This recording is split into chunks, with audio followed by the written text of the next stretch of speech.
pertanyaan mengenai bahwa pemerintah sudah menganggarkan 12,4 M untuk penanggulangan bencana COVID-19 ini. Dalam perspektif kesehatan, kira-kira apa saja sih yang dibutuhkan oleh kesehatan utamanya untuk menghadapi virus corona ini? Baik, saya akan jelaskan sedikit. Kalau kita bicara penanggulangan wabah corona ini, pandemi ini, kita bicaranya skupnya luas. Ya. Selain sektor kesehatan, ada sektor lain. Betul. Yang kena impact. Sektor ekonomi, ya kan, usaha, Iya. mikro, makro, banyak yang karyawan di PHK kan, dirumahkan kan, usaha-usaha yang mati, lesu, kan, ekonomi jadi bergeraknya tidak baik kan. Nah, tapi saya berusaha menjawab sesuai kapasitas saya di dunia kesehatan. Mengenai anggaran tadi, memang pemerintah pusat pun sudah menganggarkan, dan pemerintah daerah sesuai dengan keluasan penganggaran. Seperti kita lihat ada daerah yang mungkin APBD-nya besar, dia pos anggarannya pun lebih besar, ya kan. Ada yang pos anggaran pas-pasan, dia pun tidak terlalu besar. Nah, untuk level pagar alam ya memang kita lihat di sosial media, di berita-berita online di Kota Pagar Alam sudah dianggarkan pemerintah Kota Pagar Alam senilai 12,4 miliar untuk penanganan COVID-19. Nah, kalau dari segi saya memang mohon maaf saya belum tahu data. Ya. Kayak informasi saya data Betul. 12,4. Pemirsa Kang Bijak Channel 12,4 M ini sudah menjadi pertanyaan di masyarakat. Tentu seharusnya pemerintah bisa menjelaskan alokasi dana 12,4 M itu sudah kemana saja. Dan kita ingin mengetahui paling tidak ini kebutuhan dari kesehatan sendiri. Sepertinya kita mendapatkan gambaran apa saja sih sebenarnya kebutuhan di kesehatan Pagar Alam khususnya, panjang yang dokter ketahui. Ya, dalam penanganan suatu penyakit apapun itu, kami tenaga medis, dokter selalu diajarkan mindset pola berpikir bahwa kita membagi menjadi dua. Ya. Satu adalah kuratif. Kuratif itu artinya penyembuhan. Yang kedua lagi adalah preventif, pencegahan. Oke. Sekarang kita lihat kuratif. Jadi anggaran kalau yang harus tepat ya memang mencakup dua hal tersebut. Betul. Kuratif salah satu contoh kita sudah tahu garda terdepan dalam penanganan apabila pasien sudah terinfeksi adalah pihak rumah sakit, tenaga medis dan para medis ya. Jadi anggarannya memang untuk situ, untuk kuratif. Contoh adalah pembelian mungkin APD, alat perlindungan diri yang standar medis. Harus standar medis ya. Iya, karena itu tadi kalau sudah ada kasus satu kasus yang pertama mau tidak mau kita sudah menganggap Pagar Alam tidak aman. Kita berharap itu tidak terjadi kan.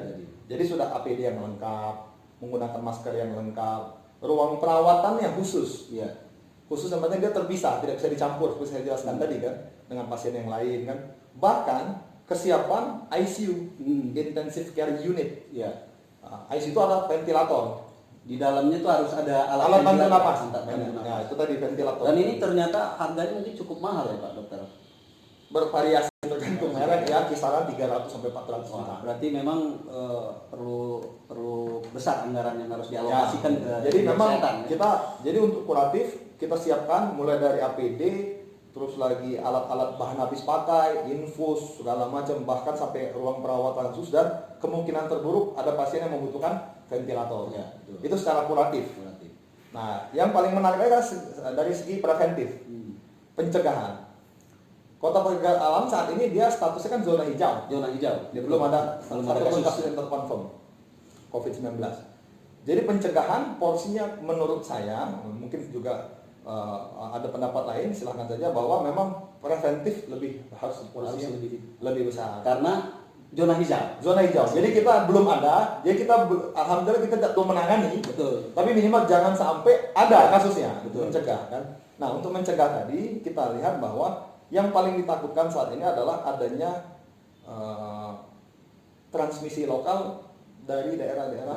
Ya, ada apa istilahnya? ODP yang berdatangan. Karena kita ketahui daerah terdekat di Kota Pagar Alam itu seperti Prabu Muli itu sudah menjadi zona merah. Ya, betul. Itu sangat dekat dengan kita, dan lalu lintas orang dari Prabu Muli itu sangat banyak kita. Dan yang kita ingat lagi bahwa ini kan sebentar lagi bulan Ramadan. Betul. Nah, bulan puasa, apalagi yang perantau di daerah Bandung, Jawa Barat, DKI Jakarta yang sudah zona merah, dengan mereka dirumahkan, tidak ada pekerjaan, pasti pikirannya mudik. Betul, betul. Betul kan? Ya. Jadi arus mudik itu akan berdatangan. Nah, itu yang harus diantisipasi oleh Kota Oke, Pagaralam. Dok.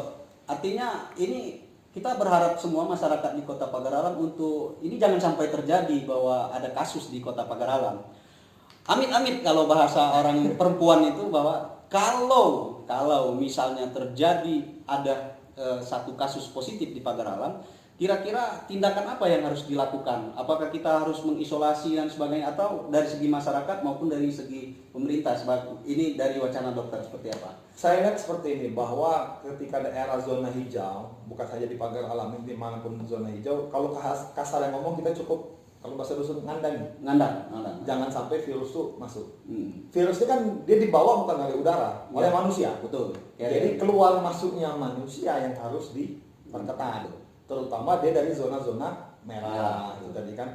Jadi kita lihat sudah pemerintah Kota Pagaralam, kita lihat sudah baik kan, sudah ada pemerintah Kota Pagaralam sudah melakukan tindakan-tindakan, sudah ada posko kan. Saya lihat kan, kalau saya nggak salah baca di sosmed tadi ada 3 posko baru, ada lagi selain yang di Karangdalo kan, ada 1 posko ini. Nah cuman memang sedikit masukan mungkin bahwa untuk orang kan ketika orang masuk tuh ke posko nih kan bijak, ditanya dari mana, betul kan, pasti kan orang akan melihat bahwa dari Prabu Muli, Palembang, zona merah. Pertanyaan memang ada satu, apakah orang itu jujur? Jadi PR. Ya. Karena hanya dia dan Tuhan nanti yang tahu. Tetapi bisa dibantu dengan apabila orang tersebut menggunakan transportasi publik. Paling contoh kita kan travel, banyak travel. Supir travel harus jujur. Bekerja sama dengan petugas, mengatakan bahwa penumpang ini saya angkutnya dari Prabu Muli, seumpama, atau dari Palembang, atau penumpang saya ambil dari bandara Sultan Mahmud Badarudin II di Palembang, dia baru pulang mendarat dari Jakarta atau dari Zona. Memang supirnya pun harus kooperatif menjelaskan itu kan, bukan untuk kepentingan ini bisnisnya, bukan, tapi juga untuk kesehatan dia, orang dalam mobil itu dan ke penduduk Pagaralam. Yang kedua lagi sistem pencatatan. Saya lihat kemarin waktu kita lihat sana ada cukup baik ya, cukup baik, tapi memang kalau bisa diperbaiki sedikit adalah kan kita pencatatan cuma menanya siapa nama, asal dari mana kan, tidak menunjukkan kartu identitas, sehingga kebohongan itu bisa saja terjadi. Potensi terjadi kebohongan, kita sebutnya potensi terjadi kebohongan bisa terjadi gitu kan. Jadi kita sulit melacak. Nah, itu kan satu kan itu yang. Nah, yang ketiga lagi adalah kan kalau ODP, orang dalam pemantauan yang baru pulang dari zona merah, dia kan dihimbau untuk melakukan isolasi mandiri. Betul, isolasi mandiri. Jadi isolasi mandiri itu dia mengisolasi diri dia sendiri di rumah, di kamar selama 14 hari. Tidak kontak dengan manusia. Betul. Ataupun kalaupun kontak dan berjarak lebih dari 1 meter, gitu kan? Terus dengan menggunakan ini. Karena dianggap takutnya dia menjadi karier. Betul. Membawa virus tadi kan. Jadi pertanyaan saya adalah, jangankan daerah seperti kita. Orang-orang yang tinggal di ibu kota bahkan di luar negeri pun seperti di Italia kemarin itu kan yang jadi problem adalah susahnya orang patuh terhadap himbauan. Iya. Apalagi himbauan ini tidak mempunyai daya konsekuensi hukum ya. Jadi sekedar himbauan, kalaupun orang tidak mematuhi himbauan tersebut tidak ada konsekuensi hukumnya kan. Jadi kita tidak ada daya paksa di situ. Betul. Makanya kan diharapkan adalah kerjasama kesadaran. Betul. Saat ini kita harus menganggap COVID-19 adalah perang bersama. Jadi ya, semua harus terlibat, semua harus peduli terhadap pengentasan dari kasus COVID-19 ini. Nah, balik lagi ke masalah tadi, saya melihat mungkin bisa diterapkan di Kota Pagaralam, mungkin ya, wallahu a'lam bishawab, adalah kita lihat bahwa ada beberapa daerah ketika pemerintah pusat kemarin hanya sifatnya menghimbau orang harus mudik. Jadi dia menghimbau untuk tidak mudik karena tidak ada jaminan, tidak ada garansi bahwa mereka tidak mudik. Kan akhirnya bebannya kembali ke pemerintah daerah. Betul. Orang mudik semua tuh dari DKI Jakarta tuh, ada yang ke Palembang, ada yang kemana ke Kalimantan segala macam. Ada kan beban tuh kan ada di pemerintah daerah. Jadi saya sarankan kalau orang tadi itu bahwa ketika dia memang sudah confirm berasal dari zona merah ODP, isolasi mandiri itu dibilang efektif tidak efektif. Ya, karena tidak ada pengawasan dari kita. Betul, tidak ada pengawasan. Apalagi kalau orang muda, istilah muda sebenarnya mati gaya. Oke, 2 hari pertama mantap di rumah. Hari ketiga mulai dibuat instastory kan, ngapain lagi nih gua di sini, kan? Hari keempat nongkrong. Nah, kita nggak tahu kan. Jadi ketika ada orang-orang seperti itu, lebih baik memang pemerintah yang mengambil alih mengenai karantina terhadap orang ODP. Nah, kalau pemerintah mengambil alih karantina orang-orang ODP yang balik dari zona merah itu, kira-kira bentuknya seperti apa yang bisa dilakukan? Sebenarnya saya melihat nih banyak bisa dilakukan. Mungkin ada studi komparatif lah Ya, dari kita lihat lain. kita lihat negara lain dulu. Negara lain saya punya teman di Brunei Darussalam, dia kebetulan tinggal di UK London. Pulang dia ketika terjadi wabah pandemi. London zona merah. Ya, betul. Pemerintah Kesultanan Brunei Darussalam itu menyiapkan 12 hotel. Jadi 12 ketika hotel. orang ODP, mereka dikarantina dalam hotel itu. Walaupun Dialokasikan keluarga. semua Ya, di situ. jadi dari turun dari bandara mereka udah disambut tim medis dengan APD, langsung didata dengan jarak segala macam kan, terus dibawa pakai mobil khusus ke hotel tersebut, dilayani, diberikan makan yang baik segala macam kan, sambil mereka dilakukan pemeriksaan darah. Betul. Itu saya agak kaget juga kemarin, dia buat video tiap hari jurnal itu kan, ternyata pas hari ke-6 dia menginformasikan salah satu penumpang dia pulang dari London itu ternyata ada yang positif 1. Oh, ternyata. Itu kan dia mereka jadi cemas. Oke, itu untuk di luar negeri. Indonesia. Kalau lokalan Indonesia lah, ada beberapa daerah yang mungkin bisa jadi contoh yang sudah melakukan Terdekat tindakan. kita lihat kemarin di media Kota Linggau. Linggau sudah melakukan apa, Ya, Dokter? Wali Kota Linggau, Bapak Peranan Soe kemarin tuh saya lihat dia mengatakan di media menyiapkan 3 hotel 3 hotel untuk orang ODP ODP. yang tidak bisa mengisolasi diri secara mandiri masuk situ. Jadi Masuk. pemerintah yang take over, yang ambil alih, jadi segala macam itu kan. Nah, jadi bagusnya begini, kalau dibilang nanti berarti nanti bengkak dong anggaran. Betul. Sebenarnya kalau menurut saya kita bisa persingkat masa karantinanya tidak 14 hari Tidak menjadi masalah 14 hari masa dengan itu catatan adanya pemeriksaan. secara rutin ya. Nah, contoh begini, kita tadi kan sepakat rapid test tadi itu angka akurasi 70% Betul. karena menunggu terbentuknya antibody. Antibody Jadi seumpama nih Kang Bijak baru pulang dari Jakarta masuk, saya data nih, Kang Bijak ODP. Berarti masuk karantina yang ditetapkan oleh pemerintah khusus. Langsung dilakukan, siapapun yang ODP itu diasumsikan. Kita asumsikan Terjangkit, bahwa dia bisa membawa virus. Jadi tetap yang melakukan pendataan menggunakan APD setelah ditempatkan di karantina di tempat yang telah ditunjukkan, diberi makan segala macam dan dilakukan pemeriksaan. Pemeriksaannya kan sekarang kalau PCR memang masih labnya sedikit di Indonesia yang bisa lakukan. Rapid test. Nah, kan tadi pertanyaan kan rapid test kan tidak efektif katanya karena 70%. Rapid test hari pertama ternyata Kang Bijak negatif, non reaktif. Tetap di karantina mandiri. Hari ke-8 diulangi lagi rapid test. Begitu negatif silahkan lanjutkan sisa harinya di rumah. Oh, berarti lebih aman, berarti sudah 2 kali rapid test. Ya. Jadi ketika ada yang positif, sudah berarti kita sudah ketahuan bahwa ini sudah ada yang membawa apa? COVID. Artinya ketika ada yang positif, dia lebih lama lagi di karantina, bahkan mungkin memerlukan pemeriksaan lebih lanjut.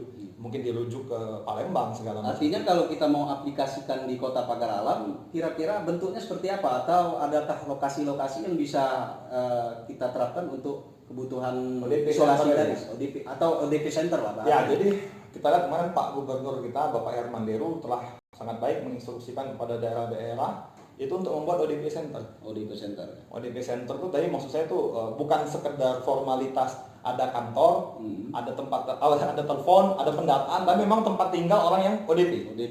ODP tadi, tempat tinggal tadi kan. Nah, itu kita taruh di situ kan. Memang pertanyaan kan, wah ini gimana dong? Kita belum artinya kita mungkin belum punya gedung atau belum punya bangunan yang terisolatif untuk menampung para ODP itu. Kira-kira kalau kita misalnya alokasikan ke tempat lain itu seperti apa? Sebenarnya dalam keadaan emergensi seperti ini kita bisa mengambil kebijakan-kebijakan yang sifatnya no box. Bukan lagi out of the box. No box. Tidak ada. Kalau out of the box mungkin masih ini no box gitu ya. Jadi kalau out of the box itu agak di luar mainstream. Kalau sudah posisi emergensi seperti ini kita anggap ini perang ini. Kalau udah perang no box, no rule. Yang penting menang. Yang penting menang lawan COVID-19 gitu kan. Nah, jadi mungkin ya seperti di Pagar Alam kita bisa mengambil tempat-tempat Pagar Alam setahu saya memiliki aset-aset penginapan. Betul. Kita tahu misalnya ada Villa Gunung Gara, ada Villa XMTQ tadi kan. Itu bisa jadi ODP center. Nah, kan menjadi permasalahan apabila nanti bagaimana dengan pihak ketiga? Iya, pihak ketiga kan mereka mungkin terkendala pendapatan dan sebagainya. Jadi mungkin ya, mungkin, wallahu alam kan mungkin kita bisa berikan insentif keringanan pembayaran PAD kepada pihak ketiga tadi. Mungkin kita mungkin pemerintah bisa minjam 3 bulan atau bisa diperpanjang sampai 6 bulan sampai wabah ini khusus ODP center mereka tidak dikenakan PAD. Betul. Mereka tidak dikenakan PAD kan, mereka di take over. Atau kalau memang seumpama nauzubillah min zalik itu pun ternyata over capacity untuk PDP menjelang arus mudik lebaran, Iya, betul. mungkin kita bisa kerjasama dengan pihak swasta. Ya, seperti apa bentuknya itu? Ya, mungkin ada wisma kita lihat kan. Ya, Toh juga daerah ada lain, ya. hotel-hotel kan kita lihat juga sekolah-sekolah kan pada diliburkan juga. Kosong Kelas-kelas ya berarti. kan, jadi kita bisa pasang valbet, Mm-mm. kan valbet bencana itu kan Ya. apa untuk tempat tidur sementara kan. Makanya itulah di antara anggaran 12,4 tadi bisa dialokasikan untuk pencegahan-pencegahan Untuk itu. ODP center, kalau ODP menurut saya, center. ODP center menurut saya diperlukan untuk garis terdepan mencegah. Mencegah. Gitu. Mencegah. Karena kita masih zona hijau. Masih zona hijau, betul, masih zona hijau. Jadi kalau nanti misalnya kita bisa kerjasama dengan pihak pemilik hotel, pemilik penginapan, karena kita bisa terjadi simbiosis mutualisme kan gitu. Contoh apa? Kita paham ketika COVID-19 orang dilarang traveling, pasti going down. Dan semua Bisnis pariwisata ya, pasti going down, penginapan kan. Nah, jadi kalau kita bisa simbiosis mutualisme, seumpamanya kita mungkin pemerintah bisa sewa, mereka dapat uang dari sewa tersebut ya kan, dengan kerjasama tadi mungkin tidak besar, Ya. tetapi bagi mereka cukup untuk operasional Betul. dan menggaji karyawan sehingga tidak melakukan PHK Iya. terhadap karyawan tadi kan. Pemerintah pun memiliki tempat untuk ODP center. Betul. Jadi kan ada win-win solution, gitu kan, Nah, pertanyaan nanti orang, oh bagaimana mekanisme payung hukumnya? Itu teknisnya lah. Itu teknis. Tapi bagi saya mungkin ya itu tadi prinsipnya kalau lagi war, kita lagi perang, no box. Ya. Saya rasa payung hukumnya bisa dilakukan kan. Ya.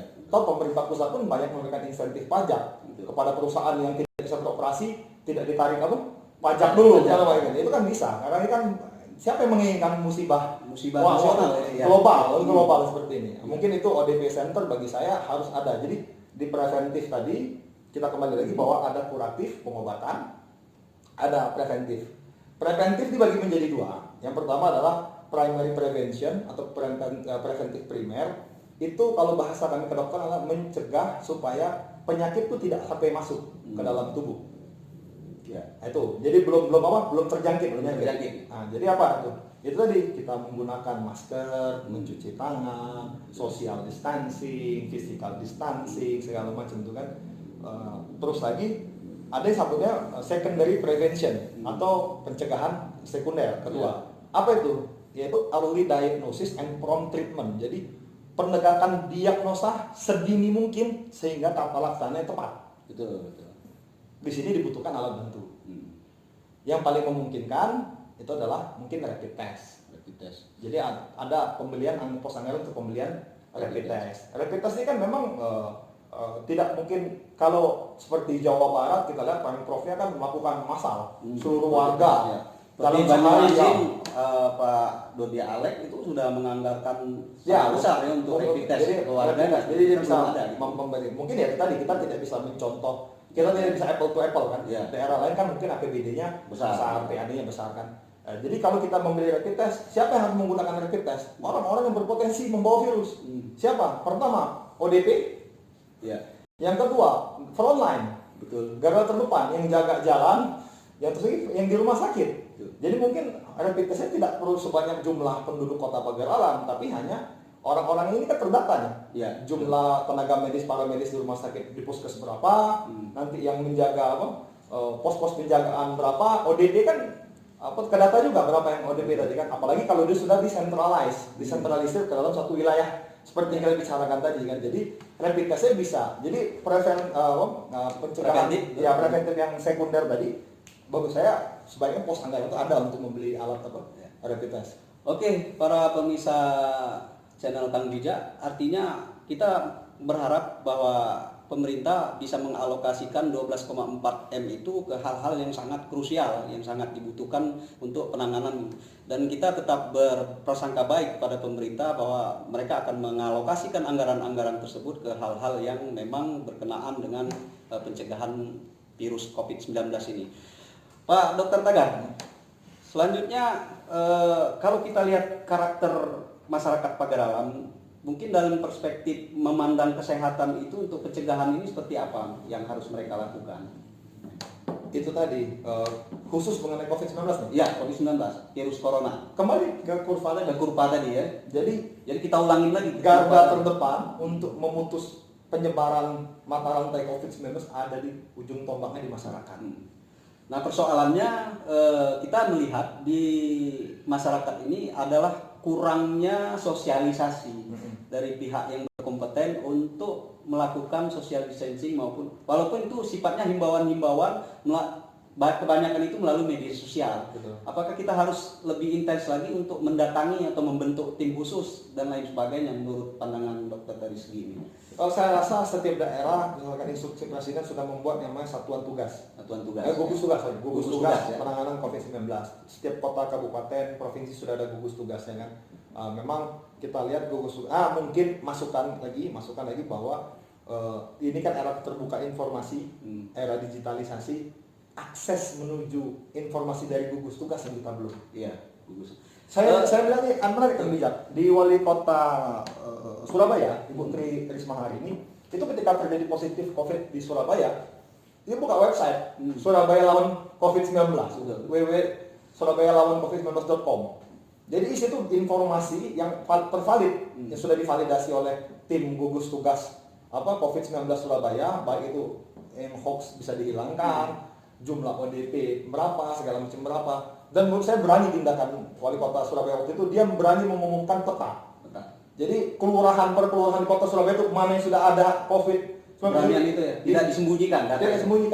Memang menarik bahwa kami dokter dituntut itu ada sumpah Hipokrates, sumpah dokter bahwa menjaga kerahasiaan klien, pasien. Jadi kita tidak boleh membuka data siapa. Tapi kalau menurut saya dan menurut para ahli dosen-dosen guru-guru saya pun, kalau sudah kasus seperti ini no box bisa. Untuk antisipasi gitu kan. Karena kalau tidak diumumkan, bagaimana kita bisa men-trace? Salah satu contoh seperti ini Kang Bijak. Salah satu contoh, anggaplah Kang Bijak baru pulang dari daerah Jakarta. Kang Bijak baru pulang dari Jakarta. Ternyata Kang Bijak positif COVID-19. Dirawat lagi di rumah sakit bersama. Nauzubillah, ini jadi contoh. Dan kalau cuman dibilang bahwa Pak Garalam positif COVID-19, mungkin pemerintah, bukan Pak Garalam saja, daerah lain pun menjaga supaya tidak terjadi resah, itu ditutupi siapa yang menderita. Nah, masyarakat pun harus paham bahwa COVID-19 ini bukan penyakit yang memalukan.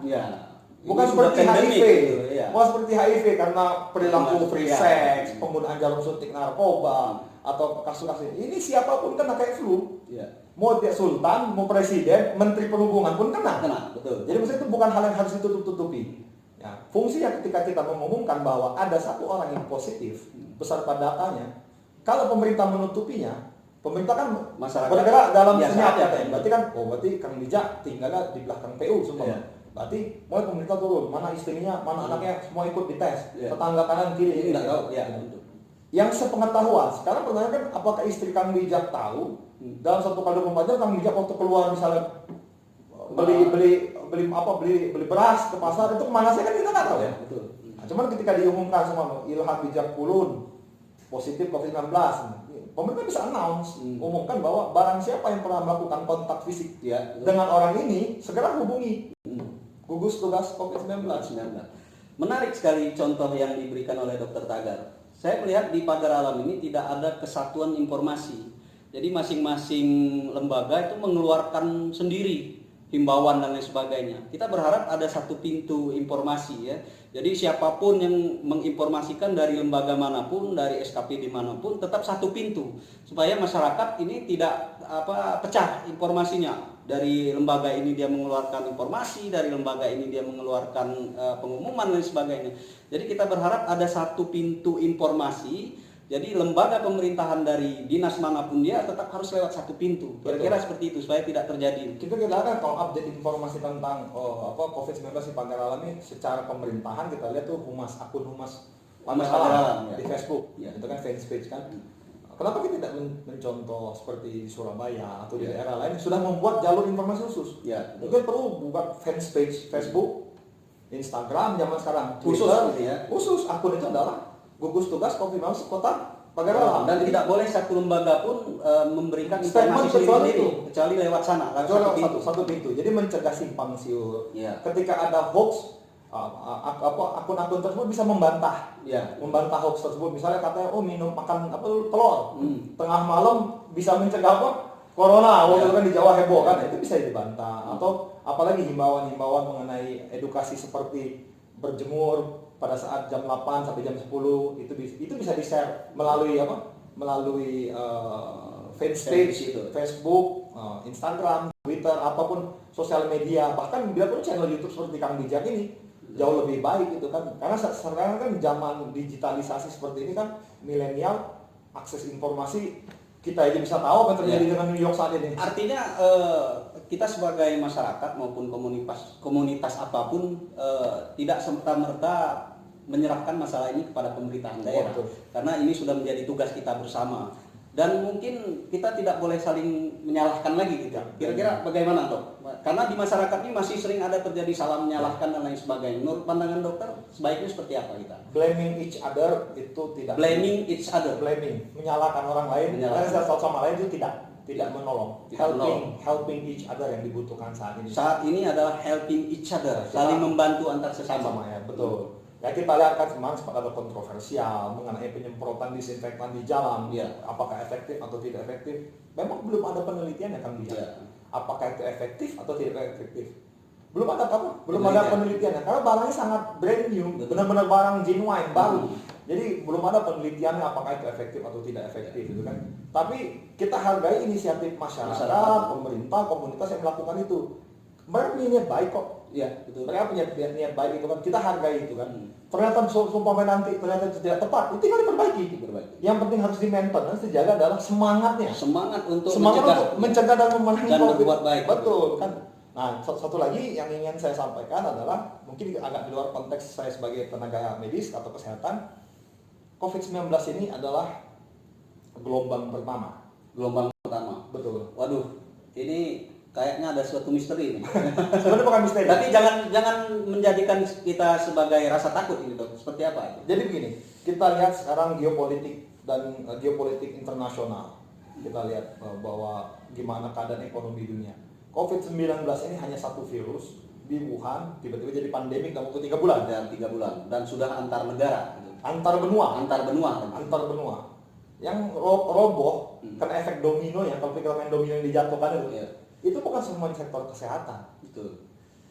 Bagaimana tentang pegawai yang dirumahkan ketika suatu perusahaan, badan usaha tidak mampu untuk berproduksi sehingga tidak ada income, menggaji tidak bisa dirumahkan. Bagaimana usaha-usaha yang turun. Usaha-usaha tersebut kita tahu ada pinjaman di bank untuk kredit. Ketika mereka ini bagaimana kreditnya?